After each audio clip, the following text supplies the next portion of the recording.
Assalamualaikum warahmatullahi wabarakatuh. Di sini kami akan menjelaskan terkait materi dasar matematika, mata kuliah grafika komputer.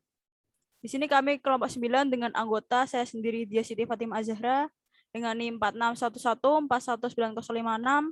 Lalu ada Mutiara Hernowo dengan NIM 4611 419066 serta Muhammad Afif 4611 419092.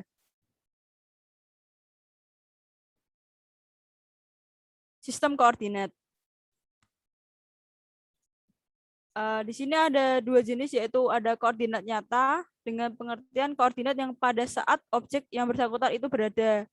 Misalnya koordinat sebuah kursi bergantung pada di mana letak kursi tersebut dan bagaimana letaknya.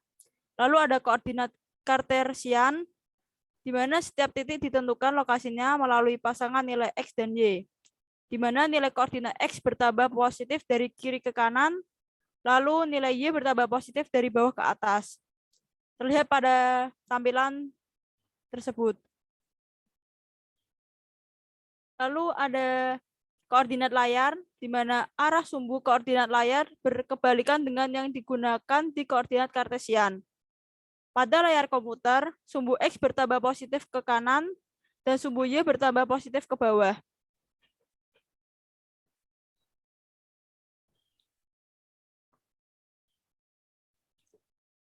Titik dan garis.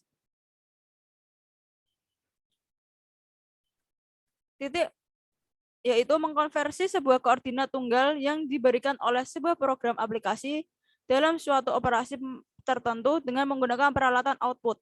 Contohnya monitor.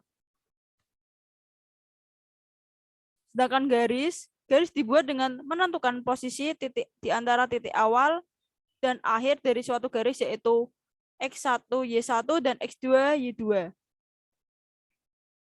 Selanjutnya akan dijelaskan oleh Muhammad Afif. Terima kasih.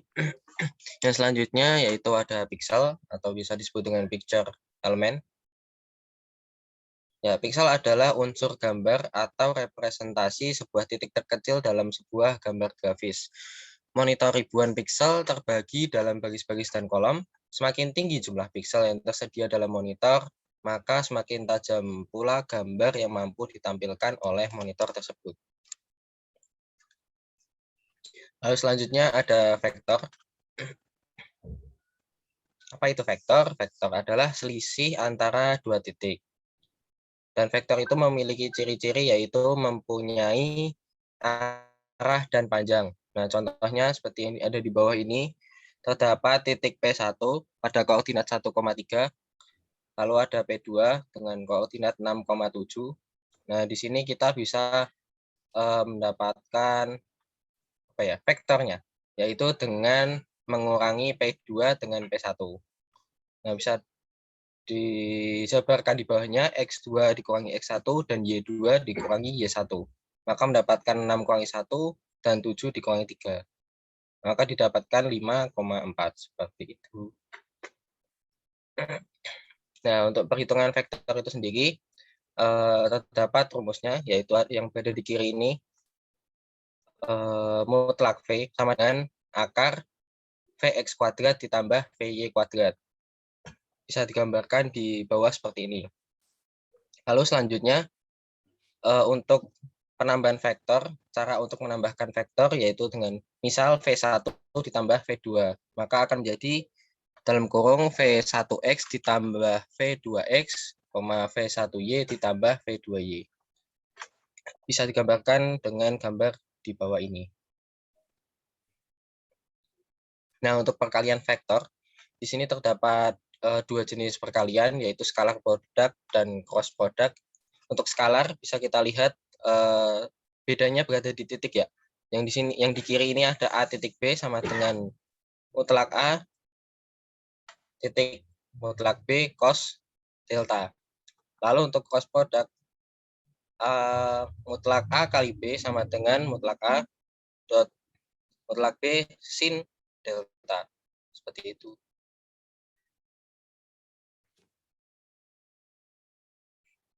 Ya, yang selanjutnya akan dijelaskan oleh Mutiara Hegno. Silakan. Baik, saya akan melanjutkan materi mengenai matriks. Di sini langsung saja ada perkalian matriks. Contohnya adalah sebagai berikut. Jadi di sini ada sebuah bilangan gitu dikalikan dengan sebuah matriks, maka nanti hasilnya akan bilangan tersebut akan dikalikan masing-masing dari komponen matriks seperti yang ada di sebelah kanan ini. Kemudian ada juga penambahan matriks, di mana penambahan matriks ini dengan cara menambahkan setiap elemen yang ada di dalam matriks yaitu dan sesuai yaitu baris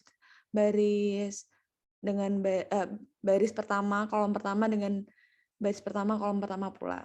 Seperti yang dituliskan pada sisi sebelah kanan. Kemudian ada juga matriks transpose. Nah, matriks transpose ini caranya yaitu dengan menukar baris dengan kolom. Jadi yang pertamanya baris itu dijadikan kolom. Kemudian ada pula matriks determinan. Nah, di sini contohnya matriks determinan untuk ordo 3x3. Cara mudahnya yaitu menggunakan aturan Sarus dengan cara mengeluarkan kedua kolom yang ada di depan itu di sebelah kanan, kemudian mengalikannya dengan cara dengan cara serong, dan yang bawah ini ditambahkan, sedangkan kalau yang ke atas itu dikurang. Nanti hasilnya akan ketemu determinan dari matriks tersebut. Ada pula matriks determinan untuk ordo 2x2. Nah, ini caranya lebih mudah, yaitu dengan cara mengalihkan silang.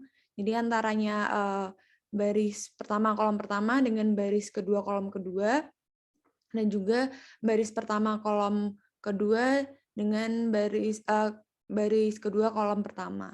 Dikurangkan seperti ini. Jadi yang biru ini dikali dulu, kemudian dikurangkan yang merah. Contohnya ada di bawah ini. Jadi ada diketahui matriks berelemenkan 3, 5, 2, 4. Ini cara mencari determinannya yaitu 3 kali 4 dan dikurangi 2 kali 5. Hasilnya ketemu 2.